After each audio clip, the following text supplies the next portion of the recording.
अच्छा भाई मैंने ये नौरी पंडा को तो आप जानते शिवानी गन्नाटर जो कॉमेडी रोल करे जानते देखो मु आत्मा को बाधिला बोली मु मना करना भाषा कौन तो पार्टी जाइनी मो स्त्री फोन करे तुम भाषा खराब करी कहबो ये हूँ नांडू शिवानी गन्नाटर मालिक कलाकार संग मु रखिले से कलाकार ना न रखिले से कोटी कलाकार रहबो मु चाकरी देले से चाकरी करिवो कलाकार संग चाकरी देले चाकरी करे सी के तांकी पजारे अच्छा नांडू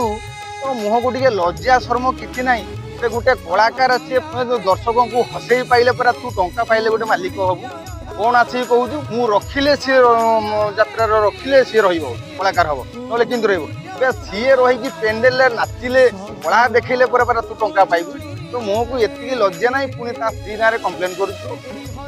मालिक हो शिवानी गन्नाटे तोला जो ओडावासी जब चाहबू तो यात्रा पार्टी के बैंड करदेबू आ तो मुह तू अन्य लोक लुचरे मुह देखे पारूनी यहाँ मन रखी नांडू हेले आ गोटे कथा शुण ते नाटा सीना तू पाइचु नांडू हेले तू परा गोटे कथबार्ता कहा जानिनु तू परा गोटे गब गांडू।